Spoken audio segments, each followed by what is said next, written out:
நான் எனது மூத்த மகனுக்கு என் கணவரின் நண்பருடைய மகளை திருமணம் செய்து வைத்தேன். ஆனால் திருமணமான அன்று இரவே விவாகரத்து வரை நிலைமை சென்றது. நான் கோபத்தில் என் மூத்த மகனை வீட்டை விட்டு வெளியேற்றிவிட்டு அந்த பெண்ணுக்கு என் இரண்டாவது மகனை திருமணம் செய்து வைத்தேன்.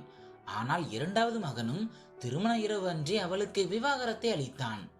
இந்த ரகசியத்தை அறிய நான் மூன்றாவது மகனுக்கும் கட்டாயமாக திருமணம் செய்து வைத்துவிட்டு மணமகளுக்கு பதிலாக நானே அறைக்குள் சென்றேன். அங்கே நான் கண்ட காட்சியால் என் காலடியில் இருந்த மண்ணே நழுவியது. முதலிரவில் மூன்றாவது மகனின் அறைக்குள் சென்றபோது, என் பெயர் பார்வதி, நான் உத்தரகண்டில் வசிக்கிறேன். நான் என் அப்பாவின் ஒரே மகள். எனக்கு ஒரு நல்ல குடும்பத்தில் திருமணம் நடந்தது. மாமனார் வீட்டில் அனைவரும் மிகவும் நல்லவர்கள். எனக்கு தினமும் காலையில் நடைபயிற்சி செல்லும் பழக்கம் உண்டு. என் மாமியாரும் என்னுடன் வருவார். ஆனால் 10 நிமிடங்களுக்கு பிறகு அவர் பாதையை மாற்றிக்கொண்டு எங்கோ சென்று விடுவார். 1 மணி நேரம் கழித்து திரும்புவார். அவர் எப்போதும் ஏதோ ஒரு சிந்தனையிலேயே இருப்பார். வீட்டிலும் அமைதியாகவே இருப்பார். என் மாமியார் உள்ளுக்குள் ஏதோ ஒரு பெரும் துயரத்தில் இருக்கிறார் என்று எனக்கு தோன்றியது. அவர் தன் மனவழியை என்னிடம் சொல்ல வேண்டும் என்று நான் பலமுறை கேட்டேன். ஆனால் அவர் சொல்லவில்லை. நான் ஒரு மருத்துவமனையில் மருத்துவராக பணிபுரிந்தேன். ஒரு நாள் மதியம் மருத்துவமனையிலிருந்து வீடு திரும்பும் போது என் மாமியாரை சிறைச்சாலையின் வெளியே பார்த்தேன். அவர் சாலையில் மறுபுறம் இருந்தார். நான் அங்கு செல்வதற்குள் அவர் சிறைக்குள் சென்று விட்டார். அங்கிருந்த காவலரிடம் கேட்டபோது இந்த அம்மா அடிக்கடி இங்கு வருவார் என்றார். நான் அங்கேயே காத்திருந்தேன். இன்று அவரிடம் பேசி இந்த விவாகரத்தின் காரணம் என்னவென்று தெரிந்து கொள்ள விரும்பினேன். 1 மணி நேரம் கழித்து என் மாமியார் வெளியே வந்தபோது என்னை பார்த்து அதிர்ச்சி அடைந்தார். நான் அன்புடன், அம்மா, நீங்கள் ஏன் இங்கு வந்தீர்கள், யாரை பார்க்க வந்தீர்கள் என்று எனக்கு எல்லாம் தெரிந்தாக வேண்டும் என்றேன். என் மாமியார், நீ வீட்டிற்கு வா, நான் சொல்கிறேன் என்றார். நாங்கள் வீட்டிற்கு வந்து அறையில் அமர்ந்தோம். அவர் தன் கதையை சொல்லத் தொடங்கினார். எனக்கு ஒரு பெரிய பணக்கார குடும்பத்தில் திருமணம் நடந்தது. என் கணவர் என் மீது மிகுந்த அன்பு வைத்திருந்தார். குடும்பத்தின் மூத்த மருமகன் என்பதால் அனைவரும் என்னை மதித்தனர். மற்றொரு காரணம், அந்த குடும்பத்தில் எனக்கு மட்டும்தான் மகன்களாக பிறந்தார்கள். எனக்கு 5 மகன்கள், ஆனால் பெண் குழந்தை இல்லை. எனக்கு ஒரு பெண் குழந்தை வேண்டும் என்று ஆசை. ஆனால் கடவுள் என் விதியில் அதை எழுதவில்லை. என் முதல் குழந்தையே பெண்ணாக இருக்க வேண்டும் என்று விரும்பினேன். ஆனால் அது நிறைவேறாத ஆசையாகவே இருந்தது. 5வது மகனுக்கு 2 வயதாக இருக்கும்போது என் கணவர் ஒரு விபத்தில் இறந்து விட்டார். என் மகன்களுக்கு இடையே 2 வயதுதான் வித்தியாசம். அவர்கள் அனைவரும் ஒன்றாகவே வளர்ந்தார்கள். அவர்கள் மிகவும் அழகாகவும் உறவினர்களின் கண்களில் எப்போதும் அவர்கள் மீது இருந்தது. அவர்களை நான் மிகவும் கண்ணியமாக வளர்த்தேன். என் வளர்ப்பின் மீது எனக்கு பெருமை இருந்தது.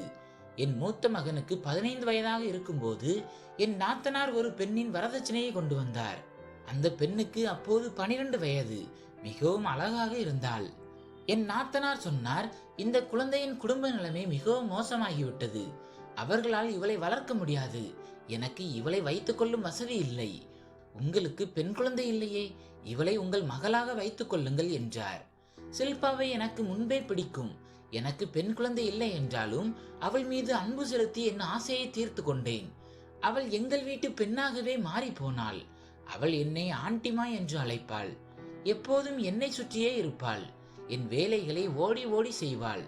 எனக்கு சில்பா மீது மிகுந்த அன்பு ஏற்பட்டது.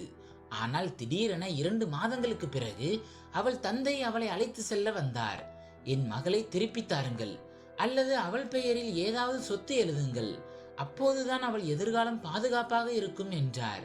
என்னால் சில்பாவை பிரிந்திருக்க முடியாது என்பதால் அவர் தந்தையை சமாதானப்படுத்த ஒரு நிலத்தை அவர் பெயரில் எழுதி கொடுத்தேன்.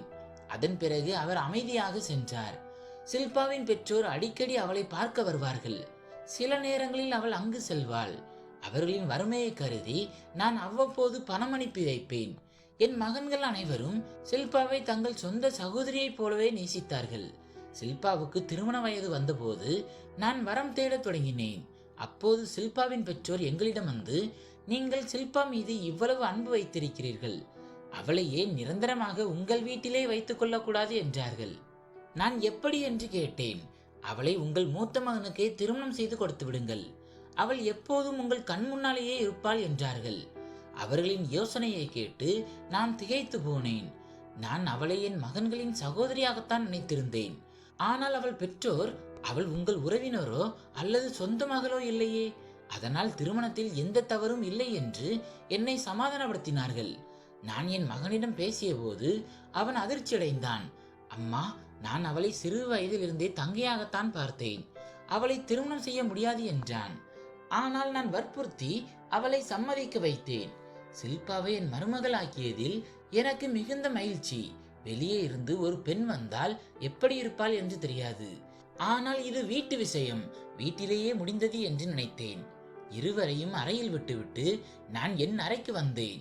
அவர்கள் அறைக்கு சென்று அதிக நேரம் ஆகவில்லை. அதற்குள்ளேயே என் மகனின் அறையிலிருந்து அலறல் சத்தம் கேட்டது. நான் பதறிப்போய் வெளியே ஓடினேன். கடவுளே காப்பாற்று, என்னானது என்று வேண்டிக் கொண்டேன். வீட்டில் இருந்த விருந்தினர்கள் அனைவரும் அங்கே ஓடி வந்தனர். என் மகனின் அறை கதவு திறந்திருந்தது. அவன் சோபாவில் அமர்ந்திருந்தான். என் மருமகள் அறையின் நடுவில் நின்று அழுது கொண்டிருந்தாள். நான் அவள் முன்னே சென்று அவளை கட்டிப்பிடித்துக் கொண்டு என்ன நடந்தது என்று கேட்டேன். அவள் பதில் சொல்லவில்லை. என் மகன் தன் இடத்திலிருந்து எழுந்து, அம்மா, நான் இவளை விவாகரத்து செய்ய போகிறேன் என்றான். அவன் சொன்னதை கேட்டு நான் திகைத்து போனேன்.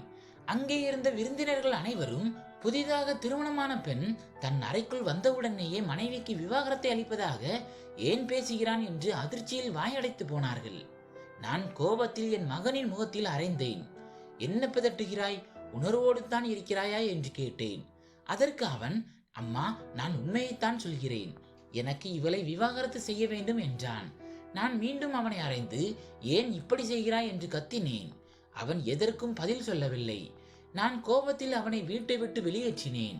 இன்றோடு நீ எனக்கு இறந்து விட்டாய், இனி இந்த வீட்டிற்குள் கால் வைக்காதே என்று கூறிவிட்டேன். அவன் வீட்டை விட்டு சென்றான். ஆனால் தன் மனைவியை ஏன் விவாகரத்து செய்ய விரும்புகிறான் என்ற காரணத்தை என்னிடம் சொல்லவே இல்லை. நான் என் மருமகளிடம் கேட்டபோது, எனக்கு தெரியாது, அறைக்குள் வந்தவுடனேயே எனக்கு உன்னை திருமணம் செய்து கொள்ள விருப்பமில்லை, அதனால் விவாகரத்து செய்ய விரும்புகிறேன் என்று சொன்னார் என்று கூறி கதறி அழுதாள். விருந்தினர்கள் அனைவரும் எங்களை தூற்றத் தொடங்கினர். என் மகன் இத்தனை பேருக்கு முன்னால் என் மானத்தை வாங்கிவிட்டான். மக்கள் என் வளர்ப்பின் மீது கேள்வி எழுப்பினார்கள். என் மருமகனின் பெற்றோரும் அங்கேயே இருந்தார்கள்.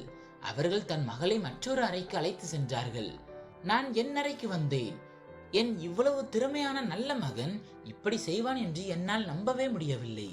எனக்கு இவ்வளவு அவமானத்தை தந்து தன் மனைவியிடம் விவாகரத்தை பற்றி பேசுவான் என்று நான் எதிர்பார்க்கவில்லை.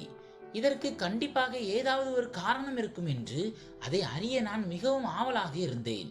அடுத்த நாள் என் சம்மந்தியும் அவர் மனைவியும் பெரிய பிரச்சனை செய்தார்கள். எங்கள் மகளின் எதிர்காலம் வீணாகிவிட்டது. விவாகரத்து பெற்ற ஒரு பெண்ணை யார் திருமணம் செய்வார்கள்? உங்கள் மகன் என் மகளின் வாழ்க்கையை சீரழித்து விட்டான். அவளிடம் குழந்தையோ அல்லது சொத்தோ இல்லை. அதனால் பணத்திற்காக யாரும் அவளை திருமணம் செய்ய மாட்டார்கள் என்றார்கள்.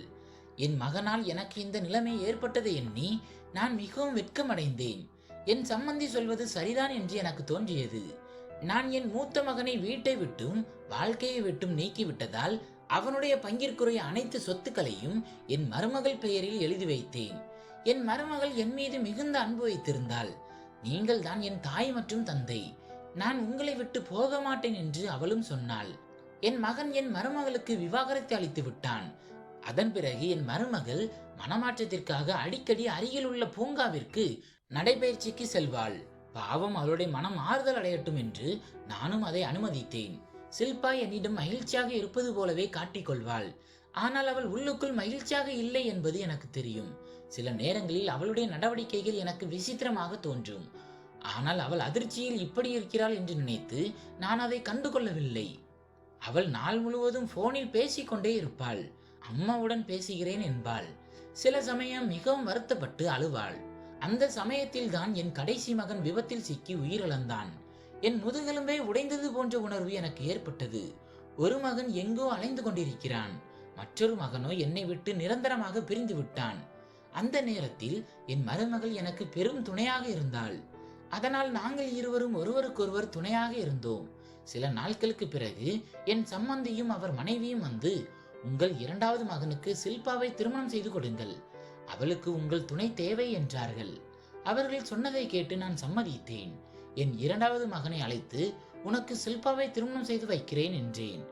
அவன் சில்பாவின் வயதுடையவன் தான். இருந்தாலும் அவன் தயங்கினான். அண்ணன் அவளை ஏன் விவாகரத்து செய்தார் என்று தெரியவில்லை. நான் எப்படி அவளை திருமணம் செய்வது என்றான். நான் என் மீது சத்தியம் செய்து அவனை சம்மதிக்க வைத்தேன். நீ ஷில்பாவை திருமணம் செய்யாவிட்டால் என் செத்த முகத்தை பார்ப்பாய் என்று மிரட்டி அவனை சம்மதிக்க வைத்தேன். கடைசியில் அவன் ஒப்புக்கொண்டான். பாவம், என் மருமகளோ, நீங்கள் தான் என் தாய். நீங்கள் ஒரு ஏழைக்கு என்னை திருமணம் செய்து வைத்தாலும் நான் செய்து கொள்வேன் என்று அவள் கூறிவிட்டாள். ஆனால் அவர்கள் இருவருக்கும் திருமணம் செய்து வைத்த பிறகு இனி எல்லாம் சரியாகிவிடும் என்று நான் நிம்மதியடைந்தேன். ஆனால் மனதின் ஒரு மூலையில் ஏதோ ஒரு பதட்டம் இருந்து கொண்டே இருந்தது. எல்லாம் சுமூகமாக நடக்க வேண்டும் என்று நான் வேண்டிக் கொண்டு என் அறைக்கு வந்தேன். சிறிது நேரம் கூட கடக்கவில்லை. நான் எதற்கு பயந்தனோ அதுவே நடந்தது. என் மகனின் அறையில் இருந்து அலறல் சத்தம் கேட்டது. நான் என்னை தேற்றிக் கொண்டு ஓடி சென்றேன். அங்கே நான் ஏற்கனவே பார்த்த அதே காட்சியை மீண்டும் கண்டேன். அந்த மகனும் திருமணமான முதல் நாள் இரவே என் மருமகளுக்கு விவாகரத்தை அளிப்பதாக கூறினான். நான் காரணம் கேட்டதற்கு எந்த காரணமும் இல்லை என்று கூறிவிட்டு அவனும் வீட்டை விட்டு வெளியேறி சென்றான். இந்த விவகாரம் என் அறிவுக்கு எட்டாத ஒன்றாக இருந்தது. என் மருமகளுக்கு மீண்டும் விவாகரத்து கிடைக்க அப்படி என்னதான் காரணம்? பாவம், அவளுடைய முகத்திரை கூட இன்னும் நீக்கப்படவில்லை. மீண்டும் ஒரு முறை எங்களுக்கு பெரும் அவமானம் ஏற்பட்டது. இந்த குடும்பத்திற்கு யாருடைய கண்ணோ பட்டுவிட்டது. தாய்க்கு அடங்கியுள்ள பிள்ளைகள் இப்படி துணிச்சலாக வீட்டை விட்டு வெளியேறுகிறார்களே என்று மக்கள் பேச தொடங்கினார்கள். இந்த முறை எனக்கு சந்தேகம் வர ஆரம்பித்தது. ஏதோ ஒரு பலமான காரணம் இல்லாமல் என் இரண்டாவது மகனும் அவளை விவாகரத்து செய்திருக்க மாட்டான். இது யாருடைய தவறு? என் மகன்களுடையதா அல்லது என் மருமகளுடையதா? நான் முற்றிலும் குழம்பி போனேன். இது பார்ப்பதற்கு தெரிவது போல அவ்வளவு எளிதான விஷயமாக தெரியவில்லை. நான் பைத்தியம் பிடிக்கும் நிலைக்கு சென்றேன். என் இரண்டு மகன்கள் வீட்டை விட்டு போய்விட்டார்கள். ஒரு மகன் இறந்து விட்டான். ஒருவன் படிப்பில் இருந்தான். இப்போது மூன்றாவது மகன் மட்டுமே எஞ்சி இருந்தான். விசித்திரமான விஷயம் என்னவென்றால், இந்த முறையும் என் மருமகள் தன் பெற்றோருடன் செல்ல மறுத்துவிட்டாள். ஆனால் என்னுடன் இருந்தாலும் அவள் என் அறையில் இருப்பதில்லை. எப்போதும் அறைக்குள்ளேயே பூட்டி கிடப்பாள். ஒரு நாள் எனக்கு உடல் நலமில்லாமல் போனதால் என் மகனுடன் மருத்துவமனைக்கு சென்றேன். திரும்பி வரும்போது மகனிடம் பசிக்கிறது, ஏதாவது சாப்பிடலாம் என்றேன். நாங்கள் இருவரும் ஒரு உணவகத்திற்கு சென்றோம். நாங்கள் வாசலில் நுழையும் போதே என் மூத்த மகனை அங்கே கண்டேன். அவன் ஒரு பெண்ணுடன் அமர்ந்திருந்தான். அந்த பெண் எங்களுக்கு முதுகு காட்டி அமர்ந்திருந்தாள். அவளுடைய முகத்தை என்னால் பார்க்க முடியவில்லை. நான் அமைதியாக என் மகனை அழைத்து கொண்டு ஒரு மூலையில் அமர்ந்தேன். அவ்வளவு தூரத்தில் அவர்கள் பேசுவது எனக்கு கேட்கவில்லை. ஆனால் ஏதோ ஒரு பிரச்சனையை பற்றி விவாதிப்பது போல தெரிந்தது. அவர்கள் இருவருக்கும் இடையே வாக்குவாதம் நடந்தது. சிறிது நேரம் கழித்து என் மகன் அந்த பெண்ணுடன் வெளியே சென்றபோது அவளை பார்த்து நான் சந்தேகமடைந்தேன். அவள் பார்ப்பதற்கு என் மருமகள் ஷில்பாவை போலவே இருந்தாள். ஆனால் அவள் முகத்தை மூடி இருந்ததால் என்னால் சரியாக அடையாளம் காண முடியவில்லை. என் மருமகள் எப்படி இங்கே வர முடியும்? அவளுக்கு தான் விவாகரத்தாகிவிட்டதே. அவள் ஏன் இங்கு வரப்போகிறாள் என்று எண்ணினேன். உடனே வீட்டிற்கு அழைத்து வேலைக்காரியிடம், ஷில்பா வீட்டில் இருக்கிறாளா என்று பார் என்றேன். சிறிது நேரம் கழித்து, வேலைக்காரி இல்லை அம்மா, அவர் வீட்டில் இல்லை என்றாள். என் மருமகள் மீதான சந்தேகம் இன்னும் அதிகமானது. அவள் வீட்டிற்கு வந்த பிறகு நான் அவள் மீது ஒரு கண் வைத்திருந்தேன். சில நேரங்களில் அவள் தனியாக வெளியே செல்வதை தவிர மற்றபடி அவளிடம் விசித்திரமாக எதுவும் தெரியவில்லை. ஒரு நாள் அவள் வெளியே சென்றபோது நானும் அவளுக்கு தெரியாமல் பின்தொடர்ந்தேன். அப்போது எனக்கு பெரிய அதிர்ச்சி காத்திருந்தது. அவள் ஒரு பூங்காவில் என் இரண்டாவது மகனை சந்தித்துக் கொண்டிருந்தாள். அவள் மிகவும் ரகசியமாக அவனிடம் பேசிக் கொண்டிருந்தாள். அவள் உண்மையாகவே என் மகன்களை சந்தித்துக் கொண்டிருந்தாள். ஆனால் எதற்காக? அவர்கள்தான் அவளுக்கு விவாகரத்தை அளித்து விட்டார்களே. என் மகன்கள் உன்னை ஏன் விவாகரத்து செய்தார்கள் என்று நான் ஷில்பாவிடம் பலமுறை கேட்க முயன்றேன். ஆனால் அவள் எதையும் சொல்லவில்லை. இறுதியில் இந்த ரகசியத்தை கண்டுபிடிக்க நான் ஒரு முடிவெடுத்தேன். ஒரு நாள் ஷில்பாவிடம், உனக்கு என் மூன்றாவது மகனுடன் திருமணம் செய்து வைக்க விரும்புகிறேன், உனக்கு சம்மதமா என்று கேட்டேன். அதற்கு அவள், நீங்கள் தான் என் அம்மா, என் வாழ்க்கையில் நீங்கள் என்ன முடிவெடுத்தாலும் எனக்கு சம்மதம் என்றாள். ரகசியத்தை தெரிந்து கொள்வதற்காக மட்டுமே நான் இந்த திருமணத்திற்கு ஏற்பாடு செய்தேன். உண்மையில் அந்த அறையில் என்ன நடக்கிறது, அல்லது அவள் என் மகன்களிடம் அப்படி என்னதான் செய்கிறாள் என்பதை அறியவே நான் இதை செய்தேன். அவர்கள் ஏன் விவாகரத்து கொடுக்கிறார்கள் என்பதை அறிய நான் திருமணத்திற்கு ஏற்பாடு செய்தேன். என் மருமகள் மிகவும் மகிழ்ச்சியாக இருப்பது போல் தெரிந்தாள். என் மகன் அவளை விட 2 வயது இளையவன். இருந்தாலும் அவன் என் முடிவிற்காக தலைவணங்கினான். என் மகனிடம் எனக்கு உடல்நிலை சரியில்லை, மருந்து வாங்கி வா என்று கூறி அவனை வெளியே அனுப்பினேன். அவன் சென்ற பிறகு அவனுடைய செர்வாணியை அணிந்து கொண்டு முகத்தை மூடிக்கொண்டு அவனுக்கு பதிலாக நானே அவன் அறைக்குள் சென்றேன். கதவை திறந்து உள்ளே சென்றபோது என் மருமகள் கட்டிலில் அமர்ந்திருந்தாள். தன் கணவன் என்று நினைத்து எழுந்தவள், நீ இப்போது என் கணவன் என்பது எனக்கு தெரியும், ஆனால் நான் ஒன்று சொல்ல விரும்புகிறேன் என்று பேசத் தொடங்கினாள். நான் உன்னை எப்போதும் என் தம்பியாகவே பார்த்திருக்கிறேன். உன்னை என் கணவனாக என்னால் ஏற்றுக்கொள்ள முடியாது. உனக்கு நினைவிருக்கிறதா, நாம் சிறுவயதில் ஒன்றாக விளையாடி இருக்கிறோம். நான் உன்னை கொஞ்சி வளர்த்திருக்கிறேன். உனக்கு நான் சகோதரன் என்ற இடத்தை தந்துவிட்டேன். அதனால் கணவன் என்ற இடத்தை தர முடியாது. உங்கள் அம்மா உன்னை என்னிடம் கட்டாயப்படுத்தி திருமணம் செய்து வைத்துள்ளார்.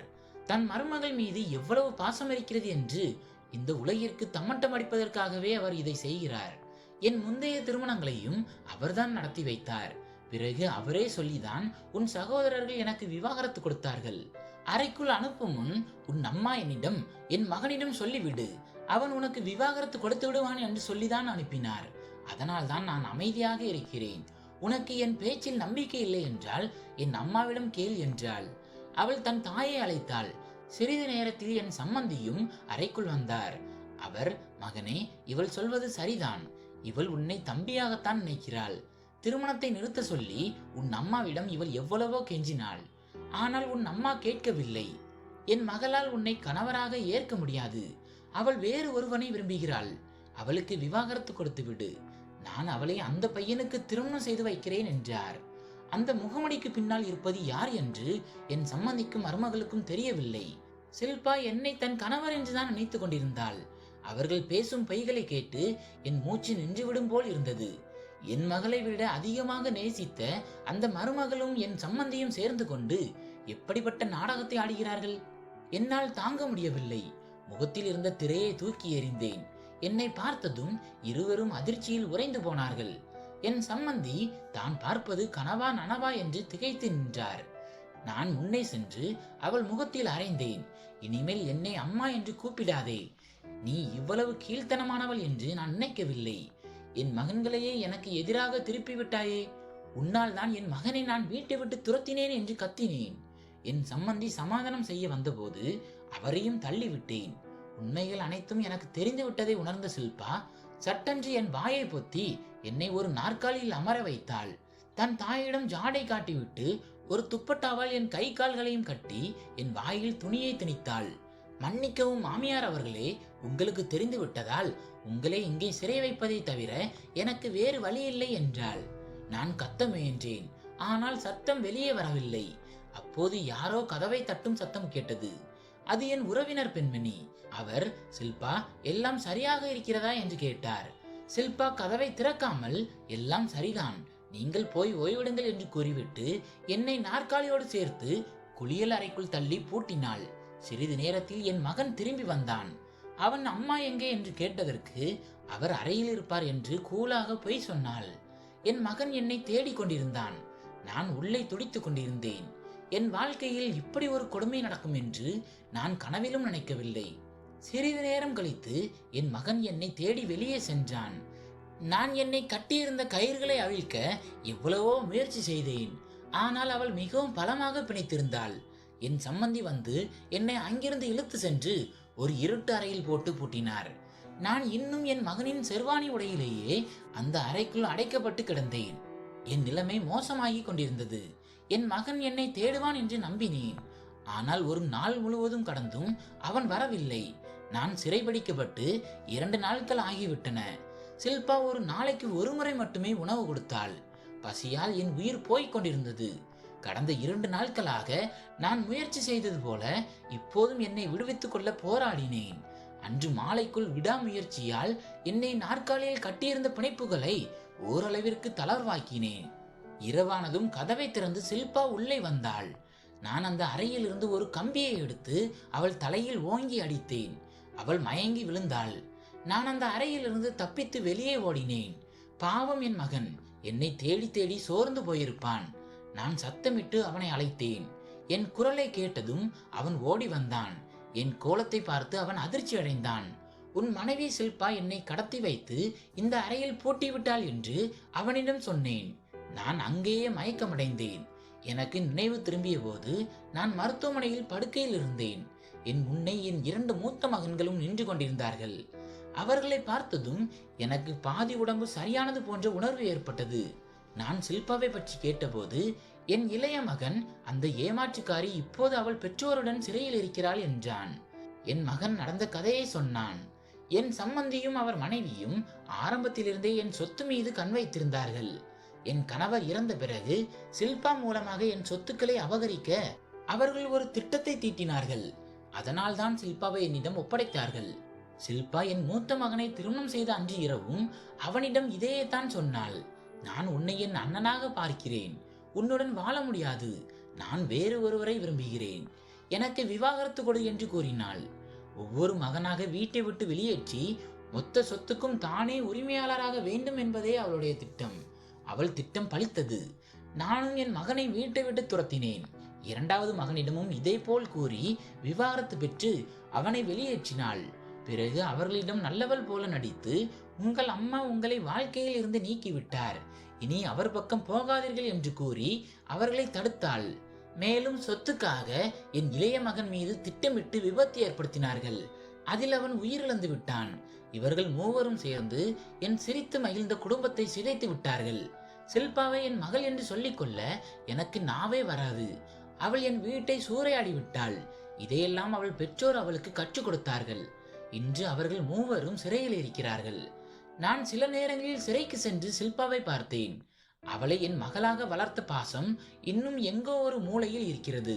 அவளை பார்க்க வேண்டும் என்று தோன்றும் போது செல்வேன். அவள் என்னிடம் மன்னிப்பு கேட்கிறாள். ஆனால் என்னால் அவளை மன்னிக்கவே முடியாது. என் மூத்த மகனை என்னிடமிருந்து பிரித்த அவளை, என் இளைய மகனை கொன்று என்னிடமிருந்து பிரித்த அவளை நான் எப்படி மன்னிப்பேன் என்றார். இதையெல்லாம் சொல்லிவிட்டு என் மாமியார் சொன்னார், நான் என் 3 மகன்களுக்கும் மீண்டும் திருமணம் செய்து வைத்தேன். மூத்த மகனுக்கு உன்னை திருமணம் செய்து வைத்தேன். இன்று என் மகன்கள் அவரவர் வாழ்க்கையில் மகிழ்ச்சியாக இருக்கிறார்கள். நான் தினமும் உன்னுடன் நடைபெயர்ச்சி வரும்போது பாதையை மாற்றி செல்வது இறந்து போன என் மகனின் ஆண்மை இளைப்பாறுதலுக்காக 1 மணி நேரம் பிரார்த்தனை செய்யத்தான். அது என் மனதிற்கு பெரும் நிம்மதியை தருகிறது என்றார். நண்பர்களே, இந்த கதை உங்களுக்கு பிடித்திருந்தால் வீடியோவை லைக் செய்யுங்கள், ஷேர் செய்யுங்கள், நமது சேனலை சப்ஸ்கிரைப் செய்து கொள்ளுங்கள். நன்றி.